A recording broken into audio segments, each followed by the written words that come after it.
A kú dédé àsìkò yìí, yóò dára fún wa lágbára Ọlọ́run. Ìròyìn fẹ́lifẹ́li náà ló ń dé sí ojú ìwòran yín láti iléeṣẹ́ wa ìròyìn fẹ́lifẹ́li online TV. Fúnmi Adénúgà bí oníròyìn. Kó tó di ipò ẹgbẹ́ ẹ̀kúnrẹ́rẹ́ ìròyìn ọ̀hún, ẹ jẹ́ ká dé òkè lọ́hùn náà, à ń padà bọ̀ wá.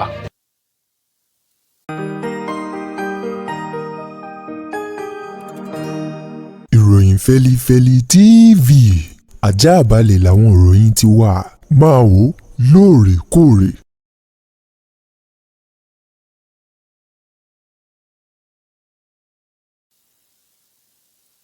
Ẹ káàbọ̀ padà, ìròyìn rèé lẹ́kùnrẹ́rẹ́.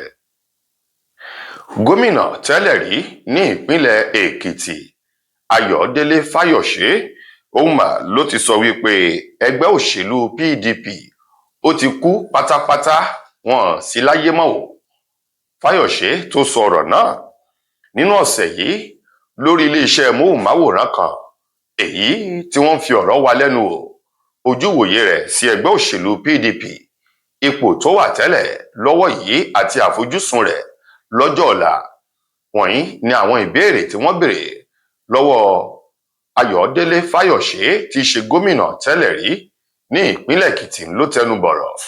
Ó ní òun ti sọ bí ọdún kan sẹ́yìn wípé ẹgbẹ́ òṣèlú PDP wọ́n ti kú ráúráú tí wọn ò sí láyé mọ́ látàrí àwọn gbólóhùn asọ̀ èyí tó ń wáyé, àwọn wàhálà fàákàjà, pẹ̀lú ìkìlọ̀ tó ń sọ nígbà náà wípé kí wọ́n tètè wá wọ̀rọ̀ kan fi ṣàdá lórí ọ̀rọ̀ ọ̀hún kí wàhálà náà kó lè rodò lọ́mọmi. Bí bẹ́ẹ̀ kọ́, ó ní ohun tóun rí púpọ̀ nínú wọn lòun rí wípé bí wọn bá tètè paná ọ̀tẹ̀ iná wàhálà nínú ẹgbẹ́ òṣèlú ọ̀hún, ó ṣeé ṣe kí ẹgbẹ́ òṣèlú náà kó kú pátápátá o.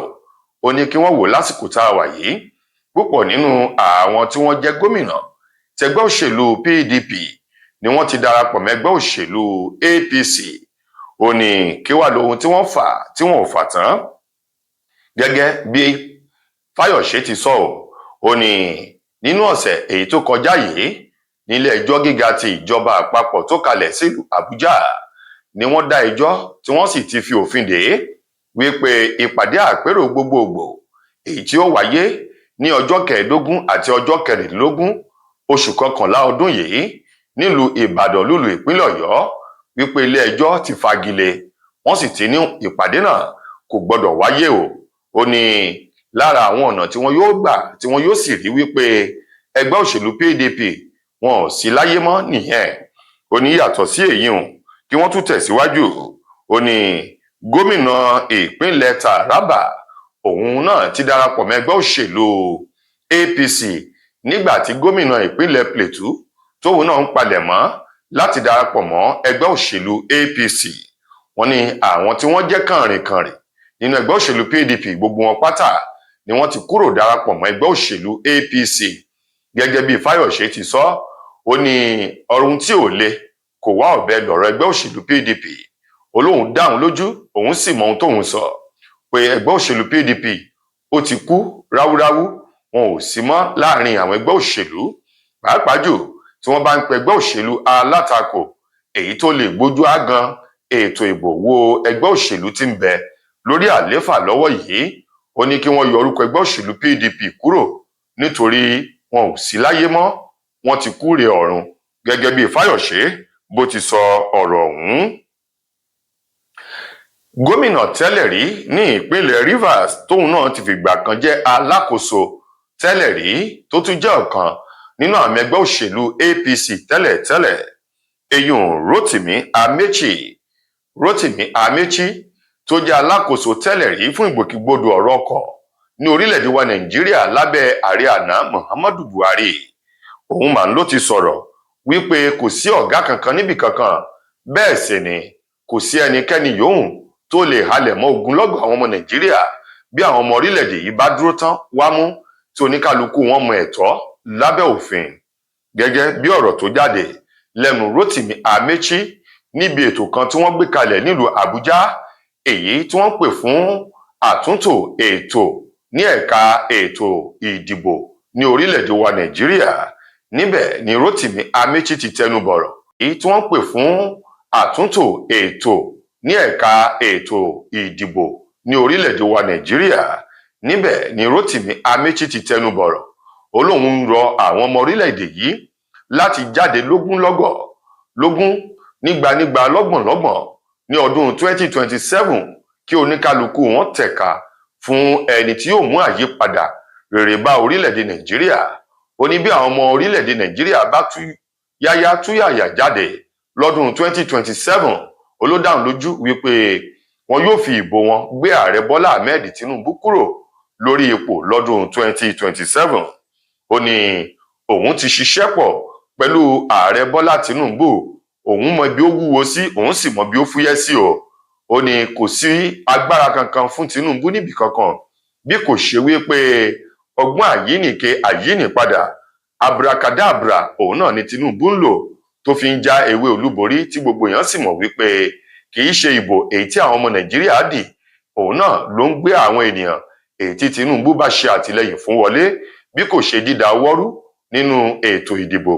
Nípa ìdí èyí, Amaechi ni òun rọ àwọn ọmọlẹ̀ yìí láti tú jáde bí omi bí àgbàrá lọ́dún 2027 kí wọ́n fi ìbò wọn gbé ààrẹ Tinubu kúrò lórí ipò, kí wọ́n má ṣe fi ààyè màkàrúrù ìdáwọ́rú sílẹ̀ lórí gbólóhùn wípé wọ́n ti ń kọ èsì ìdìbò tí wọ́n bá dì síwájú kí wọ́n tó di ìbò. Ó ní àwọn ọ̀rọ̀ wọ̀nyí ní máa ń fún irúfẹ́ àwọn alágbára ní òṣèlú yìí ní máa ń fún wọn ní agbára ìwúrí.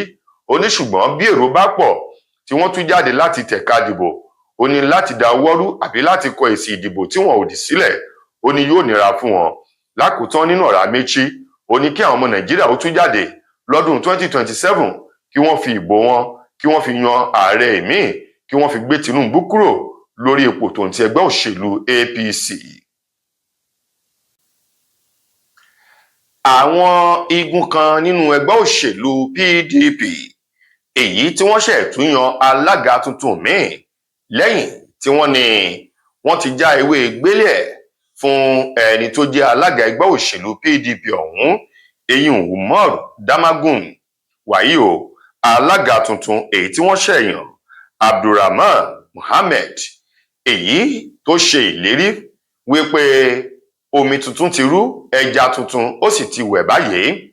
Ó ní òun ti ṣetán o láti yanjú gbogbo wàhálà èyí tó wà nínú ẹgbẹ́ òṣèlú PDP.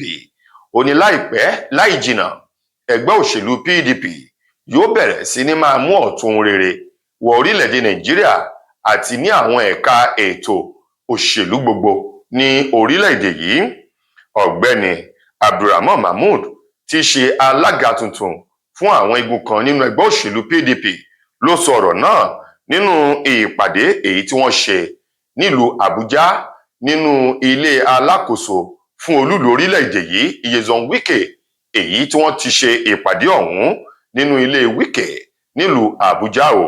Níbẹ̀ ni Mahmood ti tẹnu bọ̀rọ̀ tó ṣe lálàyé wípé òun rọ gbogbo àwọn ọmọ ẹgbẹ́ òṣèlú PDP èyí tó dúró tọkàntara láti súgbà òun láti fi ọwọ́ sowọ́pọ̀ pẹ̀lú ètò ìṣèjọba òun nínú ẹgbẹ́ òṣèlú náà gẹ́gẹ́ bí adélé alága tuntun báyìí, tó sì fi dá wọn lójú wípé gbogbo àwọn fàákàjà èyí tó mú ìfàsẹ́yìn bá ẹgbẹ́ òṣèlú PDP lòun yóò yanjú rẹ̀. Gbogbo àwọn ọ̀nà èyí tí ìṣòro tó ń gbà wọnú ẹgbẹ́ òṣèlú náà lòun yóò rí dájú pé òun dí gbogbo rẹ̀ pátápátá o, tí òun yóò sì wá ọ̀nà àbáyọ fún ìṣòro ọ̀hún, tí òun gbogbo yóò sì padà bọ̀ sí ọ̀tun, tí eku yóò máa ké bí eku, ẹyẹ yóò ké bí ẹyẹ, tí ọmọ èèyàn yóò sì fọhùn dáadáa nínú ẹgbẹ́ òṣèlú PDP. Gẹ́gẹ́ bí alága ọ̀hún bó ti sọ̀rọ̀ náà nílùú Àbújá o, ó ní gbogbo àwọn tí wọ́n jẹ́ lẹ́nu lọ́rọ̀ nínú ẹgbẹ́ òṣèlú ọ̀hún níṣẹ́ yóò bẹ̀rẹ̀ lórí wọn láti ké sí wọn, nítorí wípé àgbájọwọ́ ńlá fi ń sànyà, àjèjì ọwọ́ kan ò gbẹ́rù dórí. Ó ní bí ọmọdé ti gbọ́n òun náà ń làgbà gbọ́n o, tá a bá sì fi ọ̀tún wẹ òsì fòsì wẹ ọ̀tún, ó ló dáhùn lójú wípé ọwọ́ yóò mọ́ dáadáa. Gẹ́gẹ́ bí Mahmood eléyìí tó sọ ọ̀rọ̀ ọ̀hún nínú ìpàdé náà tí wọ́n ṣe nínú ilé Nyesom Wike nílùú Àbújá. Ó dà bí eré sinimá àgbéléwò láàrin ẹni tó jẹ́ alákòóso fún olúlu orílẹ̀-èdè wa Nàìjíríà tìlú Àbújá Nyesom Ezenwa Wike ní ọjọ́ ìṣẹ́gun ọ̀sẹ̀ yìí pẹ̀lú ọ̀kan nínú àwọn ọmọ iléeṣẹ́ ológun ikọ̀ ti ojú omi Yerima níbi tí wọ́n ti jọ wàákò mọ́ra wọn lọ́wọ́ o nínú fọ́nrán kan èyí tó bòde lọ́jọ́ ìṣẹ́gun tí í ṣe ọjọ́ 11 oṣù 11 ọdún tá a wà nínú rẹ̀ yìí nílùú Àbújá lórí ọ̀rọ̀ ilẹ̀ èyí tó ní ṣe pẹ̀lú ilẹ̀ ìjọba àti ilẹ̀ ọ̀kan nínú àwọn ọ̀gá ológun yìí èyí tí wọ́n rán àwọn ọmọ ogun láti lọ sórí ilẹ̀ náà kí wọ́n lọ dáàbò bò kúrò lọ́wọ́ Nyesom Wike ògbálégbalẹ̀ àgbàjàǹdùkú alákòóso èyí tó ń di ajagunbalẹ̀ mọ́ àwọn ènìyàn lọ́wọ́ nílùú Àbújá. Níbẹ̀ Nyesom Wike ti wákò mọ́ ọmọ ológun ọ̀hún lọ́wọ́ pẹ̀lú àwọn ọ̀rọ̀ wípé ó gọ̀ tí ọmọ ológun ọ̀hún sì sọ pé òun ò gọ̀ òpònú ọmọ ológun yìí ń dá padà fún Nyesom Wike pé òun òpònú àló ní ọ̀wọ̀ fún àgbà. Ọmọ ológun yìí sọ wípé òun bọ̀wọ̀ fún àgbà lábẹ́ òfin àti fún àgbà èyí tó bá pọ́nra rẹ̀ lé. Wọ̀nyí ni àwọn ọ̀rọ̀ tó ń tẹnu ọmọ ológun Lieutenant Yerima jáde lásìkò tó ń gbìyànjú láti dáàbò bo ilẹ̀ ọ̀kan nínú àwọn ọ̀gá ológun ọ̀hún nílùú Àbújá èyí tí Nyesom Wike tó fẹ́ jágbà mọ́ wọn lọ́wọ́ lórúkọ ìjọba àpapọ̀.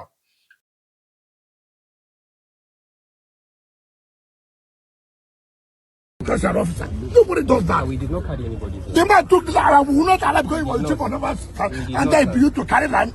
Sir, everything was acquired legally. Will you stop sir, that? You get the Will you stop that? Sir, I'm an officer. I have integrity. Shut up, your man. Put Sir, up, I sir. will not shut up. Will you get out? Sir, I won't shut up. Sir, I'm a I commissioned was in officer. school. You're not in school. Sir, you can't shut Will me you up. keep quiet? You can't Let shut me me big up, sir. fool. I'm not You are a big fool. I'm not a fool, You think sir. I shoot anybody like that? Sir, I'm not You a are a big fool. fool. Who are you? I am not a fool, sir.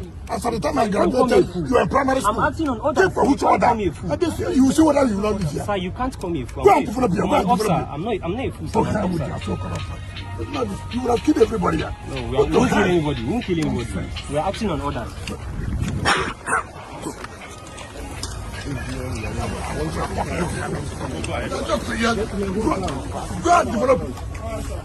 Go and develop here. Let me see you. Regular officer, you won't come and complain. We are going to get out.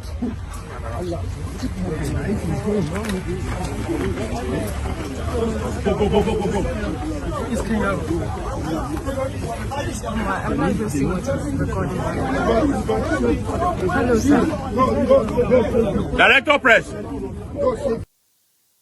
Ẹ káàbọ̀ padà. Mo lérò wípé ẹ ti rí fọ́nrán náà láàrin alákòóso Nyesom Wike àti ọ̀kan nínú àwọn ọmọ ogun ikọ̀ ojú omi Lieutenant Yerima níbi tí òun pẹ̀lú Nyesom Wike àti àwọn ọmọ ogun àti àwọn ẹ̀ṣọ́ aláàbò tí wọ́n ti jọ wàákò mọ́ra wọn lọ́wọ́ lórí ọ̀rọ̀ ilẹ̀ nílùú Àbújá. Lákòótán nínú ìròyìn wa fún tòní, ọ̀kan nínú àwọn olórin tàkasùfé tí í ṣe ọmọ orílẹ̀-èdè wa Nàìjíríà obìnrin Simisola Kòsọ́kọ́ ìyàwó Adékúnlé Gold òun mà ló ti tẹ́wọ́ gba ìwé ẹ̀rí ọ̀kan láti orílẹ̀-èdè New Zealand fún àṣeyọrí orin rẹ̀ kan èyí tó pe àkọlé rẹ̀ ní Dùdùkẹ́. Gẹ́gẹ́ bí ìròyìn ti fi léde, ìwé ẹ̀rí èyí tí ọ̀kan nínú àwọn ilé iṣẹ́ tí wọ́n ti máa ń gbọ́ orin lórí ayélujára ń ṣe kòkárí rẹ̀ ní orílẹ̀-èdè New Zealand ni wọ́n fi ìdùnnú ayọ̀ wọn ni wọ́n fi hàn sí Simi lórí àṣeyọrí bí orin rẹ̀ èyí tó pe àkọlé orin ọ̀hún ní Dùdùkẹ́ bó ṣe di àtẹ́wọ́gbà ní orílẹ̀-èdè New Zealand. Ìdí rèé tí ilé iṣẹ́ ọ̀hún àti orílẹ̀-èdè náà tí wọ́n fún ní ìwé ẹ̀rí wípé ó wẹ̀ ó perégedé ó sì yán kànkàn orin rẹ̀ ó ṣe dáadáa. Bẹ́ẹ̀ bá gbàgbé, Dùdùkẹ́ èyí tí Simi gbé jáde ní ọdún 2022 kó tó di wípé ó bí ọmọ rẹ̀ èyí tí oníkálukú bẹ̀rẹ̀ sí ní jó sí orin ọ̀hún. Gẹ́gẹ́ bó ti sọ di mímọ̀, ọmọ rẹ̀ ọ̀hún obìnrin Adéjàre èyí tí púpọ̀ nínú àwọn olólùfẹ́ Simi tí wọ́n yí orúkọ obìnrin ọmọ Simi ọ̀hún padà sí Dùdùkẹ́. Wọ́n ní lásìkò èyí tí orin náà jáde nínú fọ́nrán orin ọ̀hún èyí tí Simi yà kó tó di wípé ó bí Adéjàre ń ló ti fi oyún rẹ̀ ń ló fi ya fọ́nrán ọ̀hún tó sì ṣekùn rondo nínú fọ́nrán náà èyí tí ọ̀pọ̀lọpọ̀ àwọn èèyàn tí wọ́n tẹ́wọ́ gba orin ọ̀hún pẹ̀lú àwọn olólùfẹ́ rẹ̀.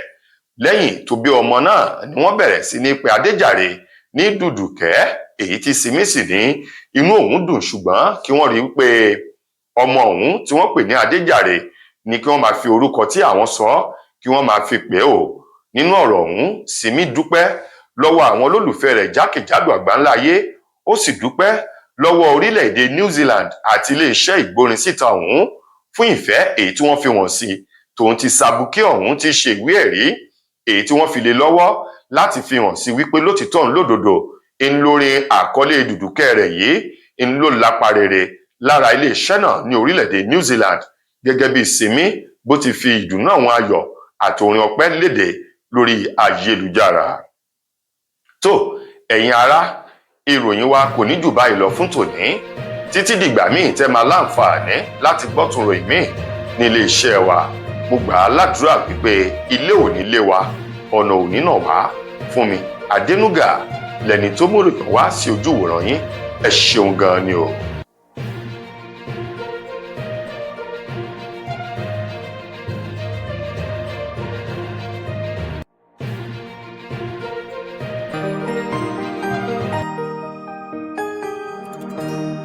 Ìròyìn Fẹ́lifẹ́li TV Àjààbálẹ̀ làwọn ìròyìn ti wà, máa wò lóòrèkóòrè.